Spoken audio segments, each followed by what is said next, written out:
ప్రభుత్వం రైతు వ్యతిరేక విధానాలను అవలంబిస్తోందంటూ సిపిఐ ధ్వజమెత్తింది. భూసేకరణ బిల్లుకు వ్యతిరేకంగా జైల్ బరో కార్యక్రమాన్ని నిర్వహించింది. విజయవాడలో కదం తొక్కిన కామ్రేడ్ల కేంద్ర ప్రభుత్వ వైఖరిపై నిప్పులు కురిపించారు. ఆందోళన సాగిస్తున్న కమ్యూనిస్టు నేతలను పోలీసులు అదుపులోకి తీసుకున్నారు. భూసేకరణ సవరణ బిల్లుపై దేశవ్యాప్తంగా నిరసనలు వెల్లువెత్తుతున్నాయి. భారత కమ్యూనిస్టు పార్టీ ఆధ్వర్యంలో బిల్లు సవరణను వ్యతిరేకిస్తూ రాష్ట్రంలోని అన్ని పట్టణాలు, నగరాలు, జిల్లా కేంద్రాల్లో జైల్ బరో నిర్వహించారు. భూసేకరణ బిల్లు సవరణ కేవలం కార్పొరేట్ శక్తులకు లాభం చేకూర్చేందుకే కేంద్రం చేస్తుందని సిపిఐ రాష్ట్ర కార్యదర్శి రామకృష్ణ తెలిపారు. ఇప్పటి వరకు రైతులకు కల్పించిన ఉన్న అన్ని హక్కులను కేంద్ర ప్రభుత్వం బిల్లు సవరణ ద్వారా హరించి వేస్తుందన్నారు. సవరణలో రైతులకు తీరని అన్యాయం జరుగుతుందన్న విషయం ఎన్డీఏ మిత్రపక్షాలు కూడా స్పష్టం చేస్తున్నాయని చెప్పారు. అయినా కార్పొరేట్ శక్తులకు మేలు చేసేందుకు ప్రధాని నరేంద్ర మోడీ ఆధ్వర్యంలో కేంద్రం బిల్లు విషయంలో ముందుకు వెళుతూనే ఉందని దుయ్యబట్టారు. డాక్టర్ ఎంఎస్ స్వామినాథన్ కమిషన్ సిఫార్సులు అమలు చేయకుండా రైతులకు అన్యాయం చేసింది కానీ ఇవాళ రైతుల భూములన్నీ కూడా పారిశ్రామిక వర్గాలకు కట్టబెట్టడానికి భూసేకరణ చట్టానికి కూడా ప్రధానమంత్రి నరేంద్ర మోడీ ప్రభుత్వం కార్పొరేట్ వర్గాలకు కొమ్ము కాస్తూ వారికి మూలిగం చేస్తూ రైతుల విలువైన భూములన్నీ కూడా వారికి తక్కువ రేట్లకు కట్టబెట్టడానికి ప్రయత్నం చేస్తున్న దానికి నిరసనగా ఇవాళ పెద్ద ఎత్తున జైలు బారు కార్యక్రమాన్ని నిర్వహిస్తా ఉన్నాం.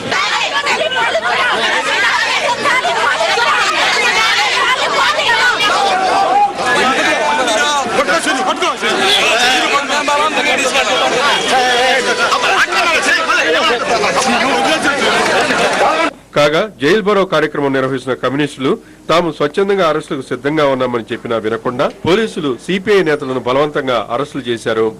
ప్రజాస్వామ్యయుతంగా తమకున్న నిరసన తెలియజేసే హక్కును కూడా పోలీసులు అడ్డుకుంటున్నారని కమ్యూనిస్టు నేతలు ఆవేదన వ్యక్తం చేశారు. పోలీసుల ద్వారా ప్రజా ఉద్యమాలను అణిచివేయాలనే పాలకుల స్వభావానికి తమ బలవంతపు అరెస్టులే నిదర్శనమని కమ్యూనిస్టులు పేర్కొంటున్నారు.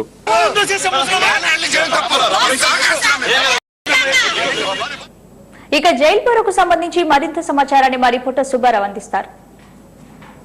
భూ సమీకరణ చట్టానికి వ్యతిరేకంగా విజయవాడ నగరంలో జైల్ బరో కార్యక్రమం సిపిఐ నిర్వహిస్తోంది. ఈ కార్యక్రమానికి తరలించారు. వారందరినీ కూడా పోలీసులు అరెస్ట్ చేసేటువంటి ప్రయత్నం చేస్తా ఉన్నారు. ఎందుకంటే భూ సమీకరణ చట్టం ఏదైతే ఉందో ఆ చట్టం పూర్తిగా కూడా ప్రజాస్వామ్యమైనటువంటి చట్టం. ఈ చట్టం వల్ల అనేక నష్టాలు ఉన్నాయనేటువంటి ఒక వాదనని వాళ్ళు వ్యక్తం చేసినటువంటి పరిస్థితి కనిపిస్తా ఉంది. దీంతో ఈ చట్ట సవరణను పూర్తిగా వ్యతిరేకిస్తున్నటువంటి పరిస్థితి కనిపిస్తోంది.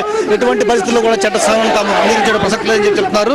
ఈ నేపథ్యంలో విజయవాడలో జరుగుతున్నటువంటి జైల్ బరో కార్యక్రమంలో దాదాపుగా సిపిఐ కార్యకర్తలు పెద్ద ఎత్తున తరలించినటువంటి పరిస్థితి. ఈ నేపథ్యంలో వారంతా కూడా పోలీసులు కూడా పెద్ద ఎత్తున మోహరించినటువంటి పరిస్థితి ఉంది. ఈ మోహరించినటువంటి నేపథ్యంలో దాదాపుగా ఇక్కడ ఉద్రిక్తమైనటువంటి వాతావరణం పరిస్థితి. ఎందుకంటే పోలీసులు ఎటువంటి పరిస్థితులు కూడా వీళ్ళని అరెస్ట్ చేసేటువంటి అవకాశం ఉంది. అదేవిధంగా స్వచ్ఛందంగా అరెస్ట్ అయ్యేందుకు కూడా ఈ సిపిఐ నాయకులంతా కూడా సిద్ధంగా ఉన్నటువంటి పరిస్థితి. దీంతో ఈ నాయకులు అయితే కనుక చూస్తా ఉన్నాం, నాయకుల్లో ఉన్నటువంటి వాతావరణం కనుక చూస్తుంటే కనుక ఇక్కడ భూ సమీకరణ బిల్ ఏదైతే ఉందో అది ఖచ్చితంగా కేవలం కార్పొరేట్ శక్తులని లబ్ధి చేకూర్చేందుకు మాత్రమే తప్పితే ఎటువంటి పరిస్థితుల్లో కూడా ఇది పేద రైతులకు మిగిలినటువంటి వాళ్ళని కూడా మేలు చేసేందుకు కాదనేటువంటి ఒక వాతాన్ని రాష్ట్రంలో ఉన్నటువంటి కాదు దేశంలో ఉన్నటువంటి అన్ని పక్షాలు కూడా వినిపిస్తున్నటువంటి పరిస్థితి. ఎందుకంటే ఈ బిల్లు వల్ల కేవలం కార్పొరేట్ శక్తులకే ఉపయోగం ఉంటుంది తప్పితే ఇటు రైతులకి రైతాంగానికి ఎటువంటి ప్రయోజనం లేదనేటువంటి ఒక వాదనని దాదాపు వినిపిస్తుంది. మరో పక్క చూసుకుంటే కనుక అన్నా హజారే లాంటి సామాజిక ఉద్యమకారులు కూడా ఈ బిల్లుని పెద్ద ఎత్తున వ్యతిరేకిస్తున్నటువంటి వాతావరణం ఉంది. ఈ బిల్లును వ్యతిరేకించినటువంటి నేపథ్యంలో అయితే మరోపక్క కేంద్ర ప్రభుత్వం మాత్రం ఈ బిల్లు వ్యవహారంలో ప్రతిష్టాత్మకంగా తీసుకున్నటువంటి వ్యవహారం ఉంది. తీసుకున్నటువంటి నేపథ్యంలో ఖచ్చితంగా ఈ బిల్లుని పూర్తిగా పాస్ చేసినటువంటి పరిస్థితి ఉంది. దీంతో ఈ బిల్లు వల్ల రైతుల యొక్క హక్కులు, రైతుల యొక్క పూర్తిని కూడా పూర్తిగా నిరాధారం అయిపోయినటువంటి పరిస్థితుంది. రైతులు కూడా ఇక ప్రభుత్వాలు కార్పొరేట్ శక్తులకు ఎక్కడన్నా భూములు కావాలి అంటే కనుక వాటిని బలవంతంగా వసూలించేటువంటి పరిస్థితి ఉంటుంది. మినహా రైతాంగం ఇష్టాలతో సంబంధం లేకుండానే ఇదంతా కూడా అయిపోయేటువంటి వాతావరణం ఉంటున్నటువంటి పరిస్థితి కనిపిస్తుంది. దీంతో ఇక్కడ ఉన్నటువంటి నాయకులతో కూడా కొంతమందితో మాట్లాడేటువంటి ప్రయత్నం చేసేటువంటి ప్రయత్నం చేస్తాం. ఎందుకంటే ఉన్నటువంటి ఈ ఉద్యమంలో అనేక మంది పెద్ద ఎత్తున ఉద్యమం చేసిన పరిస్థితి కనిపిస్తుంది. కొంతమంది నాయకులతో మాట్లాడే ప్రయత్నం చేద్దాం. ఇక్కడ ఉన్నటువంటి సిపిఐ నగర నాయకులు మాట్లాడే ప్రయత్నం చేద్దాం. సార్ చెప్పండి, ఈరోజు సూటు బూటు వేసుకున్నటువంటి మోడీ ప్రభుత్వం రైతు వ్యతిరేక ప్రజా వ్యతిరేక చర్యలకు పాల్పడుతుంది. సారవంతమైన భూముల్ని సిమెంట్ కాంక్రీట్ జంగిల్గా మార్చేటువంటి వైఖరిగా ఇప్పటికే వేలాది సెజ్జులు నిరుపయోగంగా ఉంటే వాటి జోలికి వెళ్లకుండా సారవంతమైన భూముల్ని సమ్మతి లేకుండా అగ్రీడ్ అనేటువంటి పదాన్ని తొలగించి 2013 చట్టాన్ని సవరించడం చాలా దుర్మార్గమైనటువంటి చర్య. ఇది కేవలం కార్పొరేట్ వర్గాలకి సంపన్న వర్గాలకి ఊడిగం చేసేటువంటి ఈ భూసేకరణ చట్ట సవరాన్ని కమ్యూనిస్ట్ పార్టీ తీవ్రంగా వ్యతిరేకిస్తుంది. అందువల్ల దేశవ్యాప్తంగా భారత కమ్యూనిస్ట్ పార్టీ జైలు భరో కార్యక్రమాన్ని చేపడుతుందని చెప్పి ఈ దేశవ్యాప్తంగా కూడా జరిగేటువంటి కార్యక్రమంలో వేలాది సంఖ్యలో లక్షలాది సంఖ్యలో కమ్యూనిస్ట్ పార్టీ శ్రేణులు మోడీ ప్రభుత్వానికి వ్యతిరేకంగా మోడీ దురంకుశ పరిపాలనకు వ్యతిరేకంగా లోక్సభలో బండ మెజార్టీ ఉందని చెప్పి చేసినప్పటికీ కూడా ఇది ఖచ్చితంగా ప్రజా వ్యతిరేక వెలుగులో ఈ మోడీ వ్యతిరేక ప్రపంచంలో ఈ చట్ట సవరణ బిల్లు కొట్టుకుపోతుందని చెప్పి హెచ్చరిస్తుంది. భూసేకరణ చట్టం ఈ బిల్లు ద్వారా ఈ రాష్ట్రంలో ఉన్నటువంటి రాజధాని భూములు కూడా సేకరించేటువంటి పరిస్థితి కనిపిస్తుంది. ఖచ్చితంగా చంద్రబాబు నాయుడు గారు లాంటి వాళ్ళకి ఇదో పెద్ద మహా అవకాశం. కాబట్టి దీన్ని అడ్డు పెట్టుకొని దీనిని చేసుకోవటానికి చట్ట సవరణ పేరుతోటి ఈ బిల్లుని ల్యాండ్ ఫీలింగ్ భూసేకరణ పేరుతోటి భూ ఆక్రమణకు పాల్పడుతున్న పరిస్థితి. చంద్రబాబు నాయుడు విధానం కూడా ఖచ్చితంగా మోడీ ప్రభుత్వ విధానాలలో మచ్చుతునగా. కాబట్టి ఇరువురు కూడా సారవంతమైన భూముల్ని చివరికి వేలాది గ్రామాలు అదృశ్యమైపోయేటువంటి పరిస్థితి వాళ్ళ భారతదేశంలో రాబోతున్నది. ఆహార కొరత రాబోతున్నది. ఆహార భద్రత ఎదుర్కోవాల్సిన పరిస్థితి ఏర్పడుతుంది. గ్రామాలు సారవంతమైనటువంటి భూములు సిమెంట్ కాంక్రీట్ జంగిల్గా మారేటువంటి పరిస్థితి వాళ్ళ ఈ భూసేకరణ చట్టం వల్ల రాబోతుంది. మీరు చెప్పండి. దాదాపు కేంద్రంలో ఉన్నటువంటి బలమైనటువంటి స్పష్టమైనటువంటి మెజార్టీ ఉంది. నరేంద్ర మోడీ అధికారంలోకి వచ్చిన తర్వాత కార్పొరేట్ శక్తుల యొక్క ప్రయోజనాల కోసం కాపాడేదాని కోసం పనిచేస్తా ఉన్నాడు.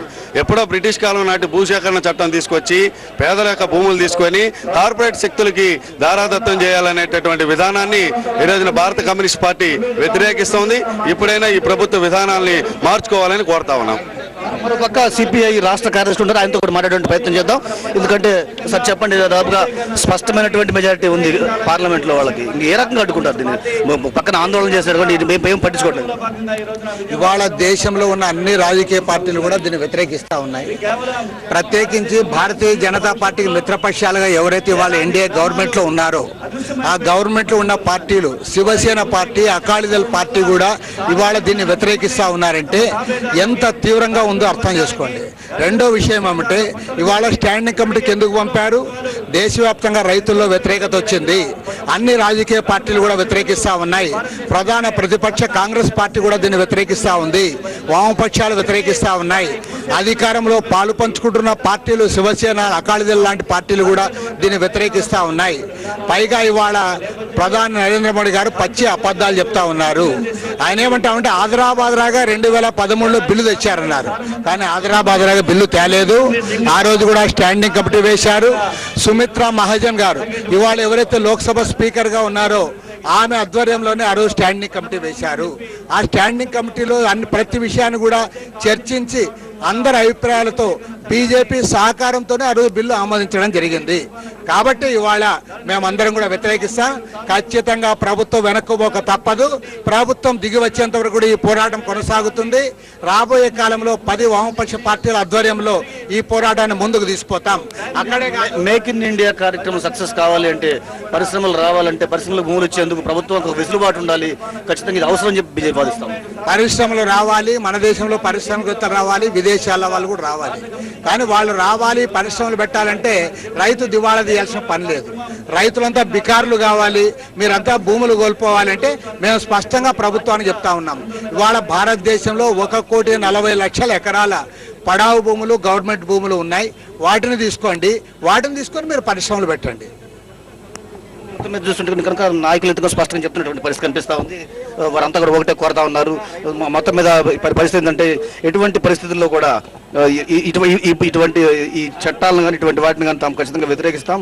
ఎందుకంటే దీనివల్ల రైతుల యొక్క హక్కులన్నీ కూడా సంపూర్ణంగా కోల్పోయేటువంటి పరిస్థితి ఉంటుంది. కాబట్టి ఆ కోల్పోయేటువంటి విధానాలు ఏవైతుంటే వాటిని ఖచ్చితంగా రద్దు చేస్తాం. మరోపక్క చూస్తుంటే కనుక ఎన్డీఏలో కూటమిలో ఉన్నటువంటి మిగిలినటువంటి అన్ని పార్టీలు కూడా ఈ బిల్లును వ్యతిరేకిస్తున్నటువంటి పరిస్థితి ఉంది.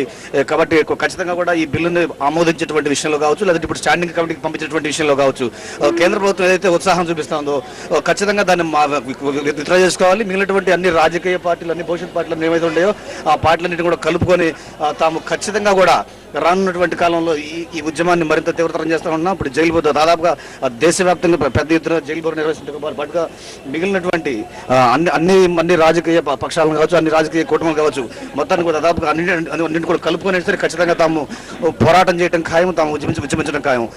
ఇప్పటికైనా సరే కేంద్ర ప్రభుత్వం తన విధానాలను మానుకోవాలి, తన వైఖరిని మానుకోవాలి. లేదంటే కనుక రానున్నటువంటి కాలంలో ఖచ్చితంగా కూడా ఖచ్చితంగా ఇబ్బందికరంగా మారుతుంది. ముఖ్యంగా రైతుల హక్కులను హరించేటువంటి ఇటువంటి బిల్లులను కేంద్ర ప్రభుత్వం కానీ పార్లమెంట్ సభ్యులు కానీ ఎవరు కూడా ఆమోదించకూడదని చెప్పేసి సిపిఐ కోరుతాం. ఇది పరిస్థితి. Art studio.